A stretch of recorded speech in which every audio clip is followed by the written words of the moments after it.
दोस्तों, एक बार एक छोटी सी बच्ची हाथ में मिट्टी का गुल्लक लेकर भागते हुए एक दवाई की दुकान पर गई।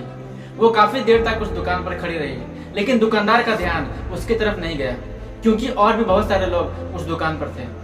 उसने दुकानदार को कई बार बुलाया, लेकिन वहां पर भीड़ इतनी थी कि दुकानदार का ध्यान उसकी तरफ गया ही नहीं। और उस बच्ची को थोड़ा सा गुस्सा आया तो उसने अपनी मिट्टी का गुल्लक वहीं काउंटर में पटक दिया, जिसके बाद दुकानदार और उसके साथ जितने भी सारे लोग वहां पे खड़े थे, सब लोग उस बच्ची को ध्यान से देखने लगे। और फिर उस दुकानदार ने उस बच्ची से पूछा कि बेटा आपको क्या चाहिए। तब उस बच्ची ने बहुत ही भोलेपन से कहा कि अंकल मुझे चमत्कार चाहिए। यह सुनकर दुकानदार को कुछ समझ में नहीं आया, और वहां पे जितने भी सारे लोग खड़े थे किसी को कुछ समझ में नहीं आया, और सब उस बच्ची को ध्यान से देखने लगे।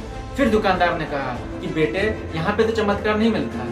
तो उस बच्ची को लगा कि ये दुकानदार उससे झूठ बोल रहा है, और उसने कहा कि मेरे पास बहुत सारे पैसे हैं, आप बताओ आपको कितने पैसे चाहिए, लेकिन मैं आज यहाँ से चमत्कार लेकर ही जाऊंगी। तो वहीं काउंटर पर एक और आदमी खड़ा था।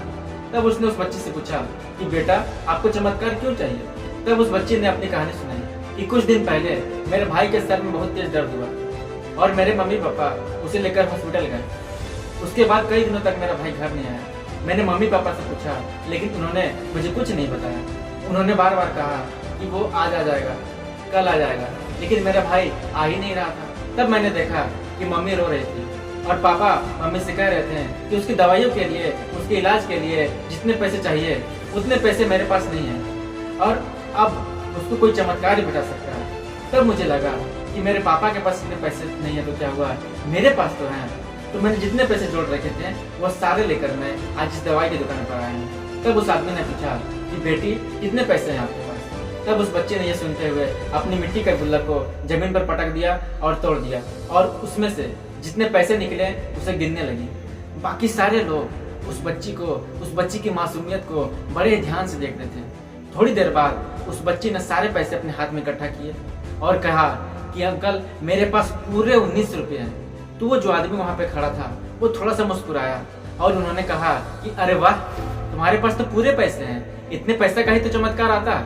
ये सुनकर वो बच्ची बहुत खुश हुई और उन्होंने कहा कि चलिए मैं आपको अपने पापा से मिलवाता हूँ। बाद में पता लगा कि वो आदमी कोई आम आदमी नहीं था, बल्कि एक बहुत बड़ा न्यूरो सर्जन था, और उसने सिर्फ 19 रुपए में उसके भाई की सर्जरी की, और कुछ दिन बाद उसका भाई ठीक होकर घर वापस आ गया। फिर कुछ दिन बाद वो, उसका भाई, उसकी मम्मी और उसके पापा बैठ के बातें कर रहे थे। तब उसकी मम्मी ने उसके पापा से कहा कि अब तो बता दीजिए कि आपने ये चमत्कार किया कैसे। तो उन्होंने अपनी बेटी की तरफ देखा और बोला, ये चमत्कार मैंने नहीं बल्कि इसने किया।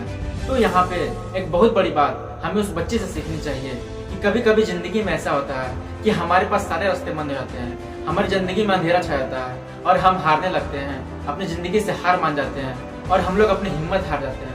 तो हमारे अंदर एक छोटा सा बच्चा होता है जो कोशिश करने से कभी पीछे नहीं हटता, वो हार मानने से कभी तैयार नहीं होता है, क्योंकि उसको ना सब कभी समझ में नहीं आता। वो बच्चा जिसके लिए कुछ भी नामुमकिन नहीं है, वो हर हाल में कोशिश करता रहता है। दोस्तों, मैं उम्मीद करता हूँ कि आपको इस कहानी से कुछ सीखने को मिली होगी।